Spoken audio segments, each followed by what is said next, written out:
Good morning children, welcome back to chemistry class. In continuation with the same chapter, that is atoms and molecules, today I am taking a very interesting topic, and that is ions. Before I tell you what are the ions, you should know there are certain compounds which are made up of metals and non-metals. And these type of compounds, they are always having some specific species present in them, and those are the charged species. And those charged species are given the name of, or you can say those charged particles which are present in those compounds are known as ions. So if I say what are these ions? Ions are simply charged particles. Then I told you they are present in the compounds. And which compounds? Which are made up of metals and non-metals. If you remember, last time when I delivered a lecture, there I told you about the molecules, and molecules were not containing any charges. Okay, they were formed only by the non-metallic particles. They were formed by the non-metallic particles where they never ever lose electron. They are not having the tendency to lose electron, neither they gain electron in those cases. They are formed by only sharing of the electrons, or you can say the covalent bond is present in them. Okay, so this particularly the covalent bond that will be elaborated to you people in class 10. But now let's come back to this topic where we are talking about the charged particles present in the compounds which are made up of metals and non-metals. Now these metals are having the tendency to lose electrons, and non-metals are having the tendency to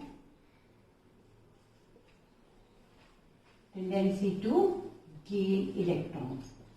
And as you know, in case of neutral atoms, okay, number of protons, or you can say total positive charge, that is equal to number of electrons, that is equal to total negative charge. That's why they are neutral. That means positive charge effect is being nullified by the negative charge effect. Let me further add into this one. Metals can lose either 1, 2 or 3 electrons. Okay, and non-metals can gain either 3 or 2 or 1 electron. Now why are they doing this? This is being done to be stable. Everything which is there on the earth wants to be stable, and these metals and non-metals, they turn stable only when their outermost shells are completely filled, and that is being done either by the loss or by the gain of electron. Now I will be giving you certain example through which you can understand this concept very clearly. Now let's take the example of metals. Let's say sodium. Sodium is having the tendency to lose 1 electron, okay, and it attains 1 positive charge. Let's take another example where magnesium. Magnesium is having the tendency to lose 2 electrons, and magnesium becomes 2 positively charged. Then take another example, aluminium, where aluminium is having the tendency to lose 3 electrons, and aluminium becomes 3 positively charged. Now why only positive charge when they have lost the electrons? I told you when they are neutral, total positive and total negative charges are equal. That means here total number of protons and total number of electrons were equal. Okay, but the moment 1 electron is being given out, that means the number of electrons have gone down by 1 unit as compared to this proton, or you can say negative charge has gone down by 1 unit as compared to this positive charge. So that positive charge will be reflected on this sodium atom. If I talk about this magnesium, here also total, because neutral, so total number of positive charge protons which are present inside the nucleus of an atom is equal to total number of electrons. So total positive and negative are equal, so nothing is being reflected on them Okay, they are neutral, no positive, no negative. But the moment 2 electrons have been lost, so the number of electrons have reduced by 2. So the 2 positive, that means the protons will start dominating and the positive charge will start dominating. So 2 positive charge will be reflected on this particular particle. Let's take third example where I have written aluminium. Aluminium is capable of losing its 3 electrons and it gains 3 positive charge. Here also exactly in the similar way, total protons, or you can say the total positive charge was equal to total negative charge in case of aluminium atom, which was neutral. So number of protons you can say was equal to number of electrons. The moment 3 electrons are being given out, so the negative charge reduces to by 3 unit. Okay, but the positive charge will start dominating by 3 unit, and then aluminium will be getting 3 positive charge, and then we call it aluminium ion. Okay, this is sodium ion, this is magnesium ion, and this is aluminium ion. This is sodium atom, this is magnesium atom, and this is aluminium atom. When we are using the term atom, that means they are neutral when we are talking about the charged particles, and then we are calling them ions, and these positively charged ions are given the name of cation. So it is sodium cation, magnesium cation, and aluminium cations which have been taken for example to you.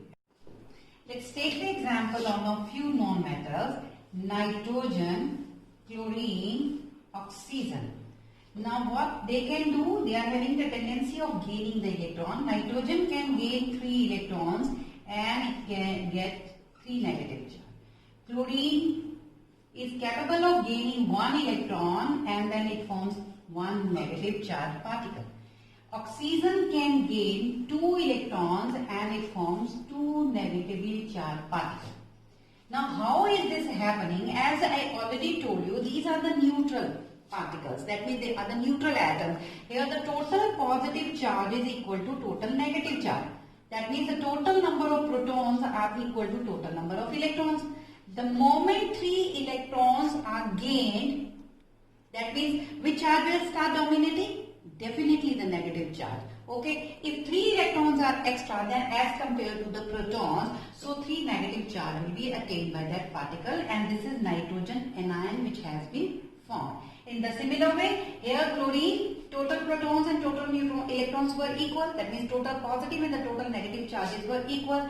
The moment it gains 1 electron, okay, 1 negative charge, because of the domination of negatively charged, because of the attainment of 1 electron, this chlorine converts itself into chlorine anion. That is chlorine ion, charged particle. Okay, in the similar way oxygen is doing. So this is the way how the cation and anions are formed. Okay, when these cation and anions are formed, their independent existence is not possible because positive charge always attracts a negatively charged particle. So they always would like to be surrounded by the negatively charged particles, and negatively charged particles would always be attracting the positively charged particle. And when they are in close association, strong bonds are developed, electrostatic forces of attractions are developed, and then the compounds are formed, and those compounds are being given the name of electrovalent compounds, or those compounds are known as ionic compounds, and those which were formed by the molecules, those were the covalent bonded compounds.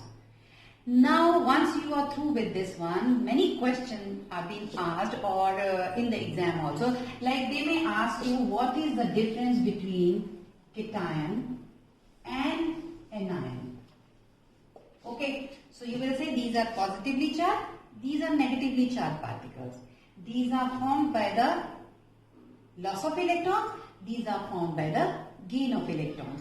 These are formed by the metallic species or metallic elements, and these are formed by the non-metals. Okay, then the size of the cation is, because they have lost the electron and the positive charge has been attained. When the electrons are lost, the size of the particle always reduces as compared to the neutral atom. So in this case, the size of the particle or the charged particle or the cation, you can say the size of the cation always becomes less than that of the neutral atom. But in that case, the size of the anion becomes more than that of the neutral atom. These are, as you know, they are the positively charged. They will attract the negatively charged particle, and negatively charged, so they will attract the positively charged particles. Then, if they are subjected to or they are thrown into the electrostatic in electric field, these are positively charged. That's why they will move, or they will shift themselves towards a negative terminal. And because they are the negatively charged, so they will shift themselves towards the positive terminal in the electric field. So you can go ahead with many differences between the cations and anions. And if a question is being asked to you people, what is the difference between Na particle and the chloride ions? So you will simply say it is cation, this is anion. This is formed by loss of electron, this is formed by gain of electron. And the rest of the differences are going to be exactly the same as are between the cations and anions. Here you can say the size of the particle is going to be sodium ion or cations are smaller in size as compared to neutral sodium atom. Okay, here chloride ions, they are bigger than that of the neutral chlorine atom. So this way many of the differences can be written by you people if and if specific examples are being given to you. Now the next thing which you have to learn is types of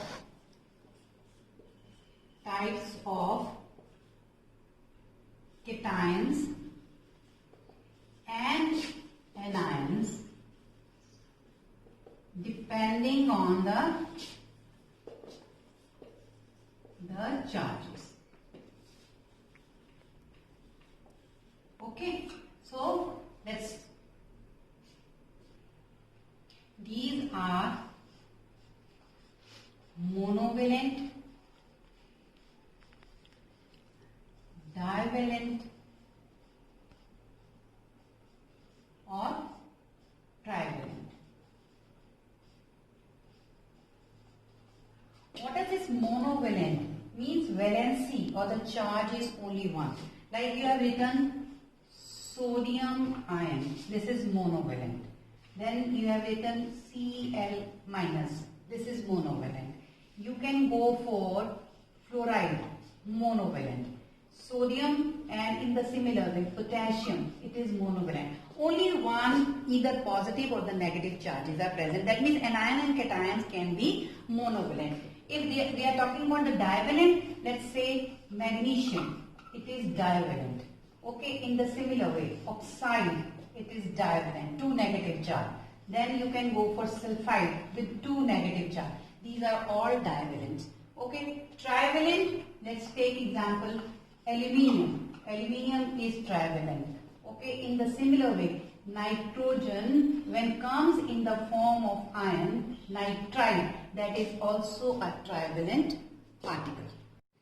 Depending on the number of particles which are participating in the formation of a charged particle, okay, they are categorized in following way. One are monoatomic ions and second are polyatomic ions. Now those charged particles which are formed only by single atom, like you know, you can simply define as those charged particles or ions formed by single atom. Okay, they are known as monoatomic ion, like Cl minus, then you can write on Na plus, you can write on positively charged potassium, you can go for fluoride ions. So these are all monoatomic. But when we talk about polyatomic, then their group of atoms carrying charge. Those are polyatomic ions.